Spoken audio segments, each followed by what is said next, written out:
दर्शकवृन्द नमस्कार, हम अमित ठाकुर अपन विशेष में अहाँ सबके स्वागत करै छी।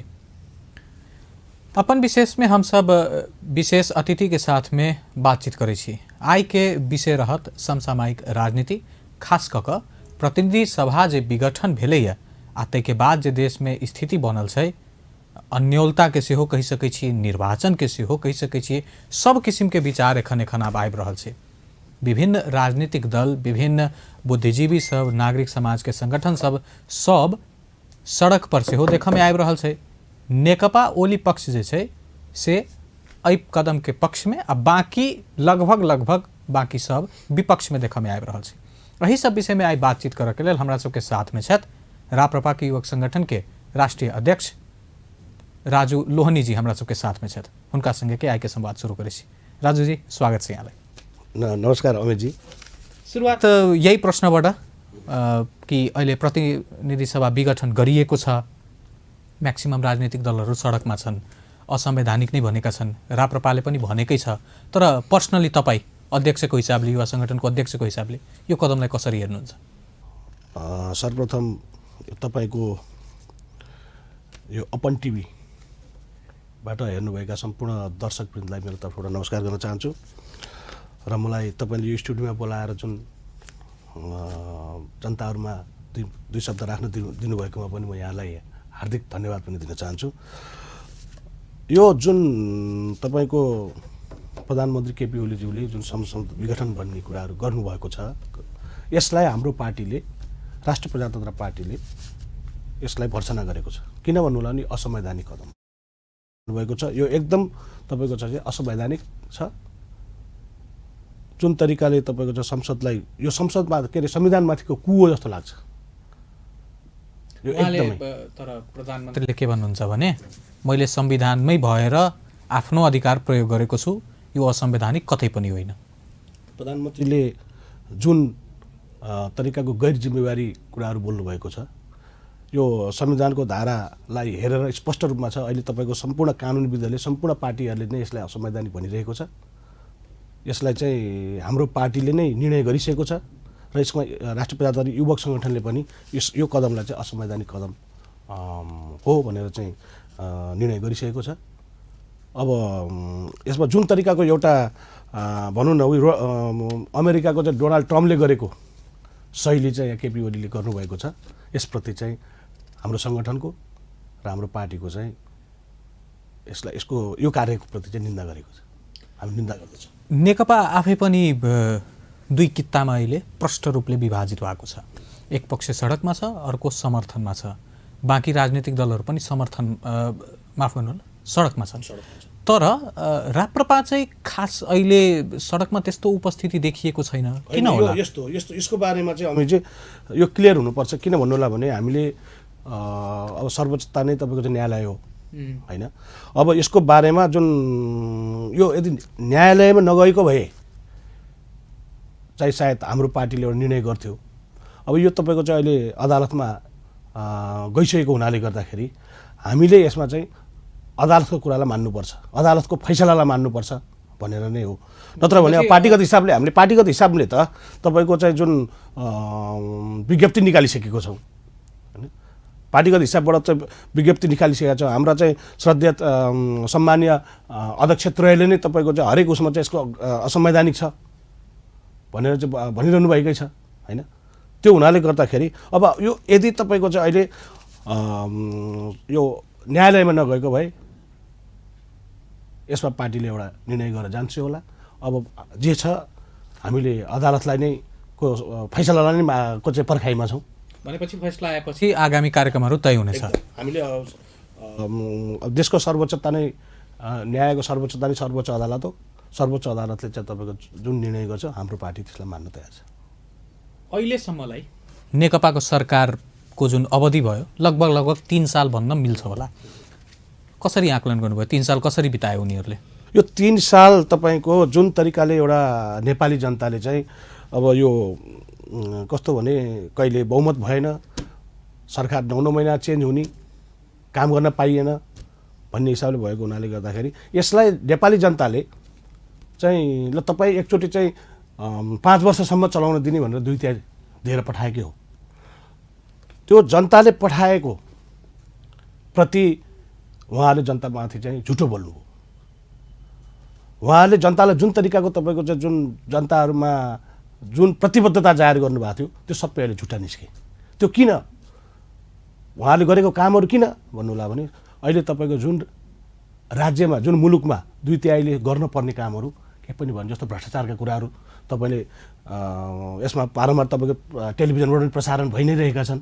अब हेर्नुहोस् न, अब तपाईँको चाहिँ जस्तो वाइट बडीमा अहिले 6.5 अरबको, एनसिएलमा तपाईँको 70-75 अरबको, अहिले यता गएर तपाईँको चाहिँ क्विन्टलका सुनका तस्करीहरू भइरहेका छन्, त्यसका भ्रष्टाचारहरू छन्। अब यता तपाईँको चाहिँ यस्तो कोरोनाको बिगबिगी भएको बेलामा, जनता मरिरहेको बेलामा औषधि दिनुपर्ने ठाउँमा तपाईँको त्यो औषधिमा समेत घोटाला गरेर ओम्नी काण्ड तपाईँलाई थाहा छँदैछ। त्यति मात्र होइन, जग्गाका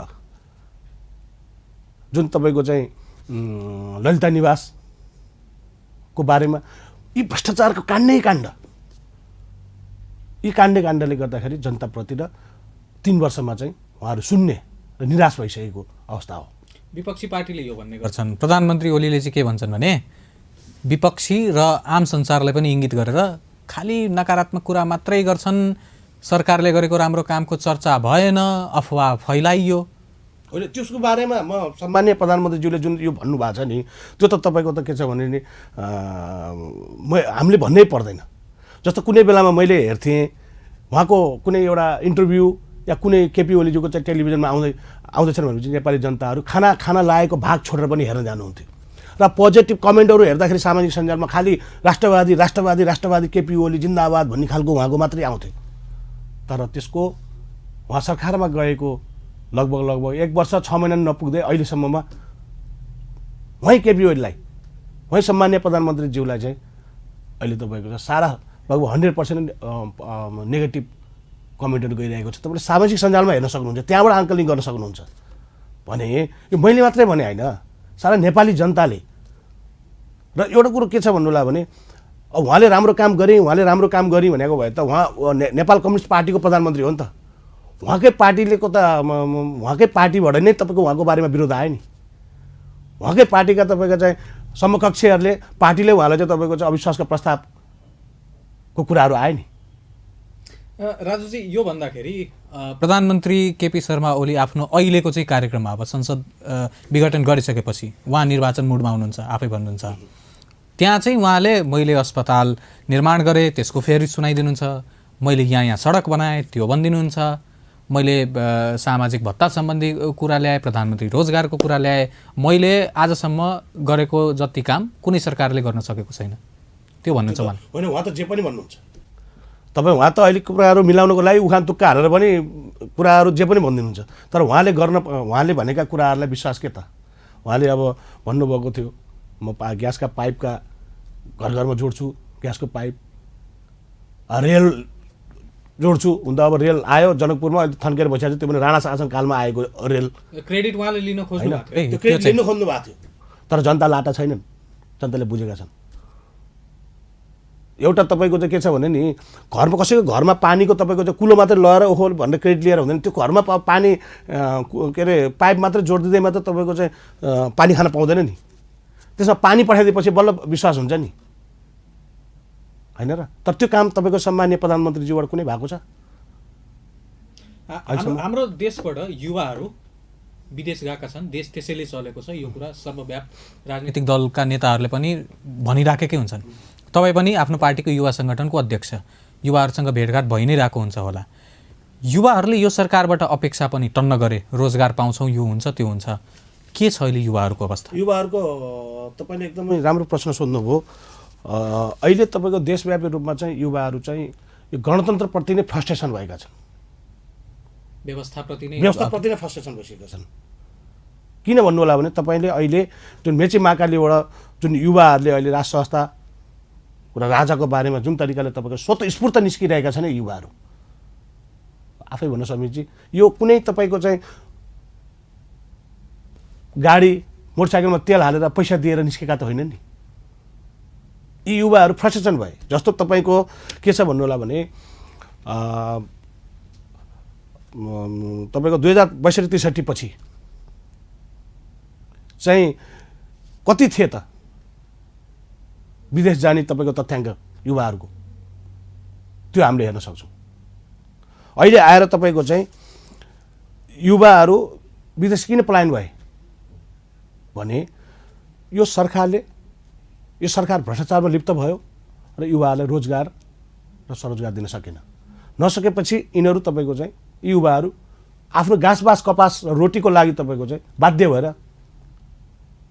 आज विदेश हिँड्नु परेको अवस्था। यसै क्रममा यो कुरा पनि जोरौँ, यही सरकारको कार्यकालमा जापान पठाउनलाई र इजरायल पठाउनलाई, इजरायल त भर्खर 2 दिन भयो स्वीकृति पायो, MOU भयो, सरकारले त्यसलाई एकदम क्रेडिट लिइरहेछ कि हामीले यसो गऱ्यौँ, अब युवाहरू यहाँ पनि जान सक्छन्, रोजगारीको बाटो खुल्यो, देशमा पैसा आउँछ। वास्तवमा यो सफलता भयो या हामीले आत्मग्लानी गर्नु पर्यो? अब यसमा त आत्मग्लानी म चाहिँ के भन्छु भन्नुलाई भने आज तपाईँको जति पनि मलाई त यस्तो लाग्छ कि यो सरकारले तपाईँको चाहिँ नेपालमा, यो नेपाल भनेको चाहिँ तपाईँको चाहिँ बेरोजगारी युवा उत्पादन गर्ने एउटा फ्याक्ट्री हो भनेर चाहिँ चिनाउन खोजिरहेको जस्तो लागेको छ कि मलाई। फेरि उहाँ त राष्ट्रवादी भन्नुहुन्छ नि आफूलाई, राष्ट्रवादी उहाँले आफूलाई जे भन्नु नै पाइयो। त्यो त एउटा कुरो के छ भने आफू म पनि बन्ने कि अर्कोले तपाईँ भन्ने कुरा हो क्या।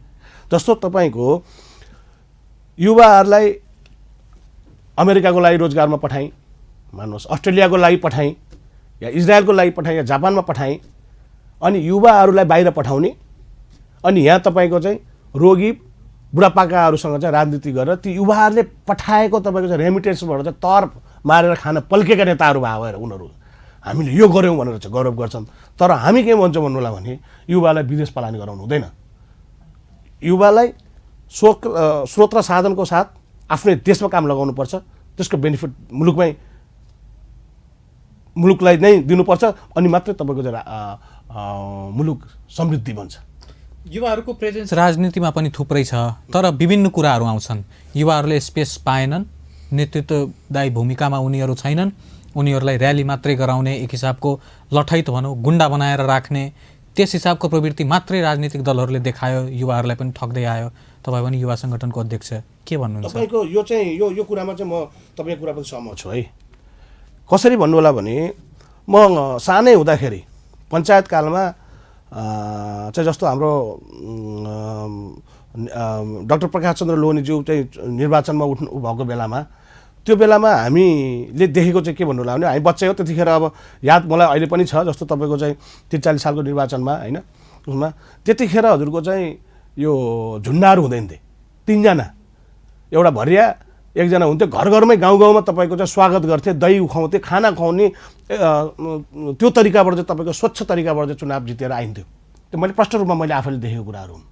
तर आज तपाईँको चाहिँ एउटा वार्डको निर्वाचनको लागि 30 लाख 50 लाख खर्च गर्न थालेका छन् होइन।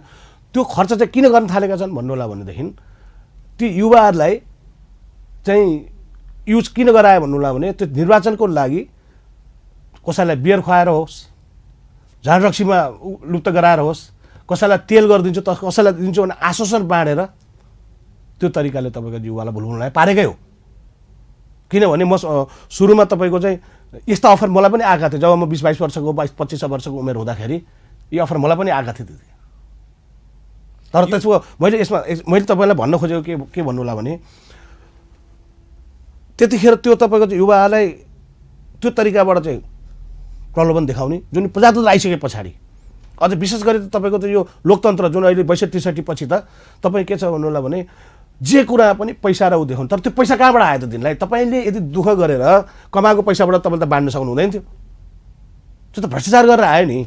जस्तो तपाईँको 30 लाख एउटा अहिलेको निर्वाचनमा गएको निर्वाचनमा एउटा वडा अध्यक्षले 30 लाख 50 देखि 50 लाख रुपियाँ एउटा वडा अध्यक्षमा जित्नको लागि चाहिँ त्यो खर्च गरेको देखेको छ। त्यो कहाँबाट आयो? त्यो 50 लाख त्यो जम्मै युवाहरूलाई जुन तरिकाले तपाईँ युज गरेको छ नि, त्यो कहाँबाट आयो त? त्यो भन्दाखेरि त्यो त भ्रष्टाचारै हो नि। त्यो आफ्नो पकेटबाट आफ्नो खेत बेचेर त गरेका छैनन्। हामीले पनि कति पैसा माथि गर्नलाई फेरि अर्को भ्रष्टाचार गर्नु पर्यो, सिलसिला जारी हुन्छ। त्यसैले तपाईँ के छ भन्नु होला भने युवाहरूलाई यसमा युज गरेका छन् र युवाहरूले चाहिँ अब के बुझ्नुपर्छ भनेदेखि हामीले 2-4 हजारमा लोभिएर हामीले तपाईँको चाहिँ जस्तो उहाँहरूको प्रलोभनमा लोभिएर चाहिँ गयौँ भनेदेखि यता हामीलाई क्षणिक त फाइदा होला तर देश टाट पल्टिरहेको हुन्छ भन्ने कुरा चाहिँ अबको युवाहरूले बुझ्नु पर्छ। युवाहरूलाई पनि के छ भने उहाँहरू पनि के भन्नुहुन्छ, रोजगारी दिएको छैन, काम पाएको छैन, गोजीमा दाम छैन, अब निर्वाचन आउने बेलामा तपाईहरूलाई पैसा दिने, तपाईँहरू हाम्रो पार्टीको नारा लगाइदिनुहोस्, यो गरिदिनुहोस् भनेपछि जब हामीलाई रोजगारी छैन, निर्वाचनको समयमा जे पैसा आइरहेछ त्यही हामी लिउँ, हाम्रो पनि मजबुरी भयो। यो त पुरा एकदम दुष्चक्र भयो नि त। यो एकदम कस्तो भन्नु मर्ता क्या न कर्ता भन्छ नि, मर्ता क्या न कर्ता। अब काम गरौँ, रोजगार छैन, अब तपाईँको यताउति खर्च गर्नुपर्ने पैसा पनि छैन, कसैले केही दियो भने पनि त्यतैपट्टि लागेर त्यसलाई सपोर्ट गरेको यो बाध्यता हो। त्यसैले त तपाईँको के छ भन्नु होला भने यो मुलुकमा जबसम्म भ्रष्टाचारको अन्त्य हुँदैन, जबसम्म तपाईँको चाहिँ रोजगार स्वरोजगार यो देशमै स्रोत र साधन अनुसारको तपाईँ दिन सकिँदैन, तबसम्म अझ यो भयङ्कर डरलाग्दो र देश दुर्घटनामा पर्न सक्ने सम्भावना देखिएको छ। हामी प्रदेश 2 मा हामी बसेर अहिले कुरा गर्दैछौँ जनकपुर धाममा। प्रदेश 2 बाट थुप्रै युवाहरू विदेश जान्छन्, त्यो पाटो हामीले कुरा गऱ्यौँ। समग्र देशको पनि त्यही अवस्था छ, तर प्रदेश 2 मा सबभन्दा बढी जान्छन्। प्रदेश 2 का युवाहरूलाई के तपाईँको अहिले युवा सङ्गठनबाट तपाईँको पार्टीहरूले कसरी तपाईँ आकर्षित गर्दै हुनुहुन्छ? यसमा तपाईँ के छ भन्नु भने मैले आजको यो जुन 70 सिरा हुँदै 72 हुँदैको कार्यक्रममा आज जनकपुरमा आइपुगेको छु। यो क्रममा चाहिँ युवाहरूदेखिबाट लिएर युवा मात्रै होइन, तपाईँको चाहिँ सारा मधेसलाई हेर्दाखेरि यो मधेस चाहिँ तपाईँको चाहिँ पछाडि पारेकै हो भन्ने कुराहरू मलाई लागेको छ। जस्तो हेरी त्यही सिरामा हेरी तपाईँको चाहिँ 70 मा जुन सदरमुकाम 70 को सदरमुकाम हेर्नुहोस् कस्तो राम्रो छ टाउन प्लानिङ सहर त्यहाँको, तर त्यो अहिलेसम्म पिच भएको देखिएन, त्यस्तै छ त्यहाँ होइन। आज मलाई एउटा कुरा अचम्म लागेको छ कि मधेसलाई जहिले पनि तपाईँको चाहिँ नेपाली काङ्ग्रेस, नेपाल कम्युनिस्ट पार्टी यी दलहरूले चाहिँ भोट ब्याङ्क बनाए, माई खाने बाडो बनाए र पछिल्लो क्रममा कम्युनिस्ट पार्टी तत्कालीन साबिकको एमाले थिए क्यारे होइन, र नेपाली काङ्ग्रेसले तपाईँको चाहिँ काम गरेन भनेर ती दलहरूबाट छोडेर चाहिँ यहाँ ठुल्ठुला नेता पनि भए मधेस दलमा। र यहाँ यो मधेसबाट चाहिँ तपाईँको चाहिँ ठुल्ठुला उप प्रधानमन्त्री समेत पनि यहाँका हाम्रा नेताजीहरू हुनुभएको छ, प्रतिनिधिहरू जानुभयो, तर उहाँहरूले पनि मधेसलाई केही गरेको देखिएन। दुःखको साथ भन्नुपर्दा यो मधेस धेरै पिछडिएको देखियो। तर यही मधेसबाट नै तपाईँको चाहिँ जस्तो युवाहरू अहिले हेर्ने हो भने बाहिर जाने युवाहरू पहाडियाहरूमा भन्दा पनि कतार खाडीमा मुलुकमा जाने भनेको मधेसका युवाहरू बढी छन्। त्यो मधेसको युवाहरू बढी छन्, त्यो मधेसको युवाहरूबाट जुन रेमिटेसन आउँछ होइन, राप्रपाले चाहिँ के गर्छ होला? राप्रपा पनि त अब निर्वाचनमा जान्छ होला नि। जो रेमिटेसन आउँछ नि त्यो तपाईँको चाहिँ खास हुने भनेदेखि समानुपातिक हिसाबमा मधेसलाई दिनुपर्छ भन्ने हाम्रो माग हो। किन भन्नु होला भने यहाँबाट बढीमा मधेसको युवाहरू चाहिँ विदेश जाने, त्यहाँबाट आएको रेपुटेसनमा सबैभन्दा कम चाहिँ तपाईँको चाहिँ यही ठाउँमा चाहिँ कम सरकारले हेर्ने भाव हुनाले गर्दाखेरि त्यसको पर्सेन्टेजको आधारमा पनि कति पर्सेन्टेज तपाईँको चाहिँ युवाहरू चाहिँ विदेश गइरहेका छन् र उनीहरूले पठाएको रेमिटेसन कति छन् त्यसको आधारमा पनि मधेसलाई चाहिँ दिनुपर्छ भन्ने खालको चाहिँ हाम्रो माग हो। किनभने यो 30 वर्षसम्म पनि जुन मधेसलाई अहिले जसले पनि मागी भाँडो खाएको छ, तर यसलाई हाम्रा सामान्य अध्यक्षज्यूहरूले मधेसलाई राम्रो तरिकाले हेर्नु भएको छ, हाम्रो पार्टीले राम्रो तरिकाले हेरेको छ कि यो मधेसलाई तपाईँको चाहिँ अगाडि बढाउनेमा राष्ट्रिय प्रजातन्त्र पार्टीले दृढताको साथ लाग्छ। र यसमा युवक सङ्गठन, हामी युवक सङ्गठनलाई पनि मधेसलाई, म युवक सङ्गठनको केन्द्रीय अध्यक्ष यो प्रतिबद्धता गर्छु कि मधेसको युवाहरूलाई अब तपाईँको यो मधेसको समानुपातिक हक र हितको लागि चाहिँ तपाईँहरू अगाडि बढ्नुहोस्। त्यसको लागि राष्ट्रिय प्रजातन्त्र पार्टीको युवक सङ्गठन, राष्ट्रिय प्रजातन्त्र युवक सङ्गठन, सिङ्गो राष्ट्रिय प्रजातन्त्र पार्टी मधेसलाई अघि बढाउनलाई प्रतिबद्धता जारी गर्छ। राष्ट्रिय प्रजातन्त्र पार्टीको प्रदेश 2 या अन्य मधेसको जुन 22 जिल्ला भन्ने गरिन्छ, जुन अहिले अलग अलग प्रदेशमा छन्, त्यसमा खास गरी प्रदेश 2 मा चाहे त्यो प्रतिनिधि सभाको सदस्य हुन् या प्रदेश सभाको सदस्य हुन पाएका छैनन्, कहाँ कमजोरी रह्यो तपाईँहरूको? होइन, यसमा तपाईँको चाहिँ मैले तपाईँहरूलाई पटक हामीले जस्तो पार्टी अध्यक्षज्यूहरूबाट पनि कुराहरू आइरहेछ, सम्पूर्ण हाम्रो नेताजीहरू पनि आइरहेछ। तर हाम्रो पनि के भन्नु होला भने यो अहिले तपाईँको चाहिँ जुन बिचमा हाम्रो सङ्गठन कमजोर हुनु, हाम्रो प्रतिनिधि नआउनु होइन, यी चाहिँ भनेको तपाईँको चाहिँ हाम्रो पार्टीको केन्द्रीयबाट नै तपाईँको चाहिँ मिस्टेक, यो टुटफुटको कारणबाट नै हो। जस्तो यो अहिले पनि तपाईँको हेर्नुहोस् के छ भन्नु होला भने यसलाई भोट दियो भनेदेखि के गर्नु, जित्दैन, बरु यो नजित्दैन भोट खेर फाल्नु हुँदैन, भोट किन खेर फाल्ने भनेर चाहिँ बरु यसले जित्छ यसलाई दिउँ भन्ने जस्तो अझै पनि छ यो सिस्टम। त्यतिखेर के भयो भन्नु होला भने जुन तरिकाले राष्ट्रिय प्रजातन्त्र पार्टीमा चाहिँ अब जुझारु रूपमा लागिरहेका हाम्रो नेता कार्यकर्ताहरू हुनुहुन्थ्यो, जब पार्टी टुटफुट भयो, पटक पटक टुटफुट भइसके पछाडि चाहिँ अब यो पार्टीले जित्ने होइन भन्ने हिसाबले कतिपय धेरै साथीहरूले चाहिँ तपाईँको राप्रपा मनमा राप्रपा राखेर भोट चाहिँ अर्कोलाई दिएको अवस्था पनि छ। यी इत्यादि कारणबाट जस्तो तपाईँ नै भन्नुहोस् न, तपाईँसँग चाहिँ के छ भन्नुला भने शक्ति भयो भने तपाईँको ऊर्जा नै अर्को आउँछ। जब तपाईँको शरीरमा शक्ति नै छैन भने तपाईँ ऊर्जा आउँदैन नि, यही मान्नुहोस्। भनेपछि अर्को आउँदो निर्वाचन चाहे त्यो प्रतिनिधि सभाको होस् या 2 वर्षपछि प्रदेश सभाको जुन आउँछ, राप्रपाले आफ्नो उपस्थिति यहाँ जनाउनेछ। यहाँ मात्रै होइन, 77 जिल्लामा हरेक ठाउँमा तपाईँको चाहिँ राप्रपाले प्रतिनिधि राख्छ। किनभने राष्ट्रिय प्रजातन्त्र पार्टी नै एउटा यस्तो पार्टी हो अब देशलाई माथि उठाउने, देशलाई समृद्धि बनाउने र बेरोजगारी र भ्रष्टाचार मुक्त गर्ने, भ्रष्टाचार मुक्त देश बनाउने र यो देशलाई सम्पन्न बनाउने। प्रदेश 2 को हरेक प्रदेश सभा क्षेत्रमा तपाईँहरूले आफ्नो मान्छे निर्वाचनमा राख्नुहुन्छ? त्यसो भए राख्छौँ। सङ्गठन छ त्यसको लागि अहिले? सङ्गठन कतिपय ठाउँमा हाम्रो छ। अब हाम्रो पार्टी एकता भएको छ, हामी सङ्गठनमा अहिले लागिरहेका छौँ। हामीलाई अहिले पार्टीबाट निर्देशन आइसकेको छ सङ्गठनको लागि राख्नु, तपाईँहरू अगाडि बढ्नुहोस् भनेर। यही सङ्गठनकै सिलसिलामा त म तपाईँहरूको यो जनकपुरमा आइपुगेको छु।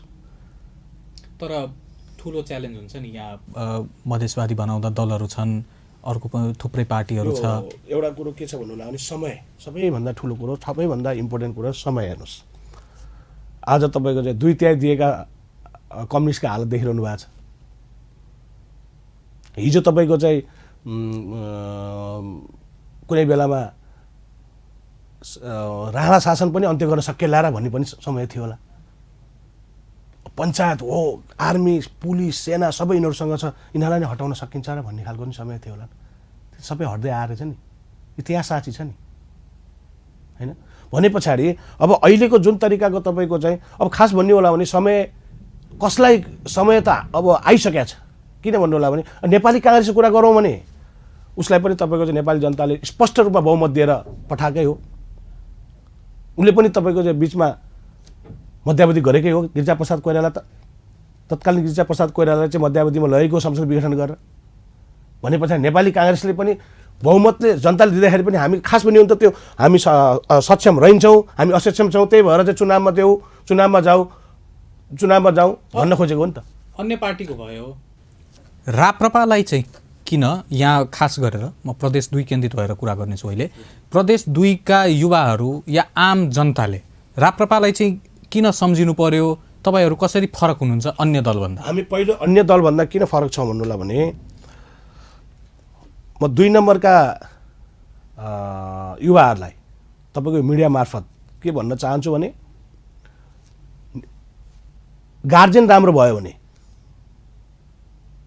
होइन, घरमा बाउ आमा राम्रो भयो भने त्यो बच्चा बच्ची पनि राम्रो हुन्छ। बाउ आमा चाहिँ टन्न तपाईँको चाहिँ पिएर आउने अनि बच्चालाई तदै नपिए भन्दाखेरि के हुन्छ, त्यो घरको माहौल के हुन्छ भन्न खोजेको के भन्नु होला भने नेपाली काङ्ग्रेसको गार्जेन हेर्नुहोस्, तपाईँको कम्युनिस्ट पार्टीको त झन् देखिहाल्नु भएको छ अरू अन्यको, तर हाम्रो राष्ट्रिय प्रजातन्त्र पार्टीको नेतृत्व जो गार्जेन छन् उहाँहरू हेर्नुहोस्, जस्तो डाक्टर प्रकाश चन्द्र लोहनी हुनुहुन्छ, पशुपति शमशेर जवाराज्यू हुनुहुन्छ, श्री कमल थापाज्यू हुनुहुन्छ। आजसम्म तपाईँको चाहिँ डाक्टर प्रकाश चन्द्र लोहनी, पशुपति शमशेरलाई कुनै तपाईँको भ्रष्टाचारमा मुछेको सुन्नु भएको छ भन्नु होला तपाईँहरूले त उहाँ त ठाउँमै पुग्नु भएको छैन भन्नु होला। ठाउँमा पुग्नु भएको छैन भन्नु भने पाँचचोटि मन्त्री बनिसक्नु भएको छ, अर्थमन्त्रीले 2 चोटि बन्नु भएको छ, परराष्ट्र मन्त्री बन्नु भएको छ, उप प्रधानमन्त्री समेत बन्नु भएको छ। कमल थापाजी हाम्रो उप प्रधानमन्त्री स्थानीय पटक पटक बन्नु भएको छ। तर तपाईँको त भ्रष्टाचारको कुराहरू काहीँ पनि छैन नि। त्यही भएर विश्वास किन गर्नुपर्छ भन्नु होला भनेदेखि गार्जियन राम्रो छ, हाम्रो पार्टीको नेतृत्वहरू तपाईँको चाहिँ राम्रो छ। अहिलेसम्म यो उमेरसम्म उनीहरूले चाहिँ तपाईँको चाहिँ उहाँहरूले केही दाग लाउनु भएको छैन भनेदेखि उहाँहरूले यो मुलुकमा कहिले पनि भ्रष्टाचारको दाग लगाउनुहुन्न र तपाईँको यो मुलुकलाई समृद्ध बनाउनको लागि उहाँहरू अहिलेसम्म पनि सङ्घर्ष गरिरहेका व्यक्तिहरू हुन्। त्यसैले अनि अर्को कुरो तपाईँहरूलाई म के भन्नु छु भने जुन भन्नुभयो यसले ल्याएको जस्तो युवाहरू किन आकर्षित हुने त भनेदेखि गणतन्त्र प्रजातन्त्र पश्चात लोकतन्त्र र अहिले तपाईँको चाहिँ सङ्घीय लोकतान्त्रिक गणतन्त्रसम्म आइपुग्दाखेरि युवाहरूलाई दियो के? ऊ तपाईँले अहिले भर्खर भन्नुभयो नि जापानमा चाहिँ म के अरे काम गर्नलाई पठाउँदैछु, यो मैले महान काम गरेँ, इजरायलमा पठाउँदैछु, यो मैले महान काम गरेँ।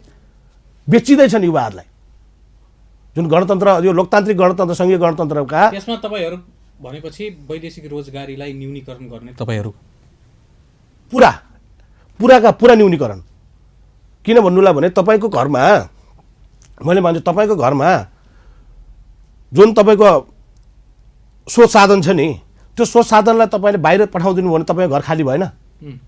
त्यो स्रोत साधनलाई त तपाईँले तपाईँकै घरमा लागू गर्नुभयो भने मात्रै पो तपाईँको घर समृद्ध हुन्छ।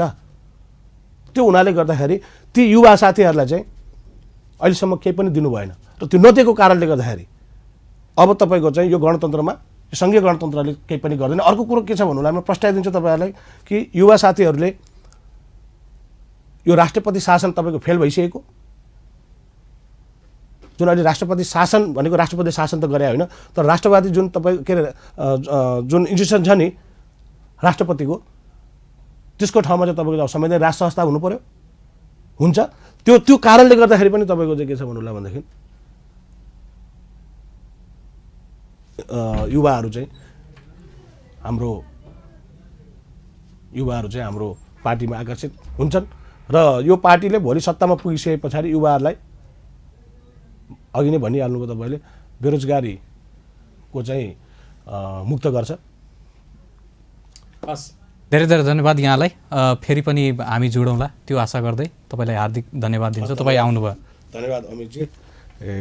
र यसै गरी पछि पनि तपाईँहरूसँग हामी भेट्ने प्रतिबद्धता गर्दै सम्पूर्ण दर्शकहरूलाई सम्पूर्ण नेपाली जनता र युवाहरूमा चाहिँ हाम्रो राष्ट्रिय प्रजातन्त्र पार्टी जुन एउटा संवैधानिक राज संस्था र सनातन सबै धर्मलाई सम्मान गर्दै स्वतन्त्र धार्मिक स्वतन्त्रतासहितको हिन्दू राष्ट्र पहिचानसहितको हिन्दू राष्ट्र हुनुपर्छ भनेर जुन लागेको छ यसमा साथ दिन सम्पूर्ण युवाहरूलाई हार्दिक आह्वान गर्न चाहन्छु। नमस्कार दर्शकबिंद, आई के अपन विशेष के हमारा सबके समय सीमा एतै समाप्त होते हम सब फिर से उपस्थित हेबे करब। ताधर के लेल संपूर्ण यूनिट के तरफ से विदा मांगी छी। अपन टेलीविजन देखित रही। धन्यवाद। नमस्कार।